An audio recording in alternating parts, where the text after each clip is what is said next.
Assalamualaikum warahmatullahi wabarakatuh. Om Swastiastu. Salam bahagia.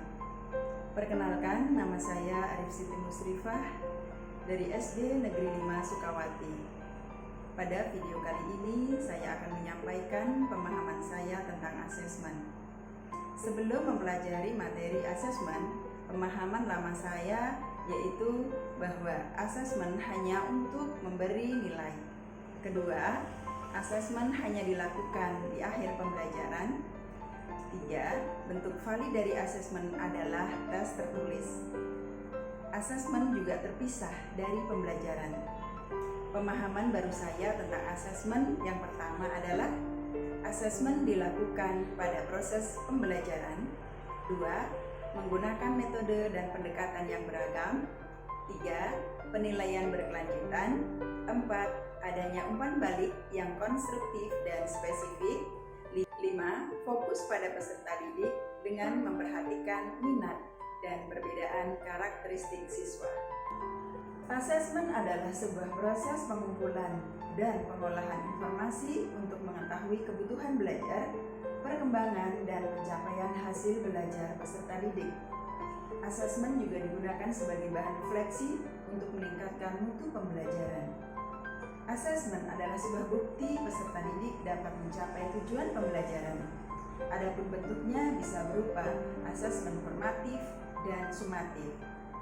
Untuk asesmen formatif, berfungsi memberikan informasi atau umpan balik bagi pendidik maupun peserta didik untuk memperbaiki proses belajar. Asesmen formatif bisa dilakukan di awal, dalam proses pembelajaran maupun di akhir pembelajaran. Asesmen sumatif adalah asesmen yang dilakukan untuk mengetahui atau memastikan ketercapaian tujuan pembelajaran sehingga bisa digunakan untuk menentukan kenaikan kelas. Asesmen sumatif di akhir pembelajaran bisa dengan 2 atau 3 tujuan pembelajaran sekaligus. Alur perencanaan asesmen yang pertama adalah dengan merumuskan tujuan asesmen. Yang kedua, melakukan asesmen awal, di mana asesmen awal ini berfungsi untuk mengetahui kesiapan peserta didik untuk mempelajari materi dan mencapai tujuan pembelajaran yang direncanakan. Yang ketiga adalah melakukan asesmen formatif, di mana asesmen formatif ini untuk mengetahui perkembangan peserta didik, umpan balik yang cepat dalam proses pembelajaran. Yang keempat, asesmen sumatif.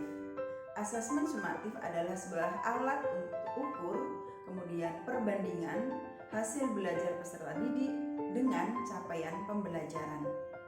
Adapun instrumen yang digunakan dalam melakukan asesmen yang pertama yaitu dengan checklist, kemudian rubrik penilaian, catatan anekdot, grafik perkembangan. Kemudian untuk teknik penilaiannya kita bisa menggunakan observasi kinerja, proyek, tes tertulis, tes lisan, penugasan, serta portofolio. Praktek baik yang bisa saya lakukan adalah dengan merancang pembelajaran berdiferensiasi serta terintegrasi dengan KSE. Adapun dampak pada peserta didik dari asesmen yang telah saya lakukan, terlihat siswa lebih antusias, lebih semangat, dan bergembira dalam mengikuti proses pembelajaran. Dan dari asesmen itu terlihat siswa lebih mudah dalam memahami capaian atau tujuan pembelajaran yang telah ditentukan. Tantangan yang saya hadapi, pertama, saya harus bisa mengelola waktu dengan baik. Dua, membutuhkan kreativitas yang lebih. Tiga, saya harus tetap fokus pada tujuan pembelajaran dan tetap memperhatikan karakter masing-masing peserta didik. Kemudian, membuat instrumen yang lebih bervariasi. Strategi yang saya lakukan dalam menghadapi tantangan tersebut, yang pertama, saya harus terus belajar mengelola waktu dengan lebih bijak dan baik lagi. Kedua, meningkatkan kompetensi diri dengan mengikuti pelatihan atau workshop baik secara offline maupun online.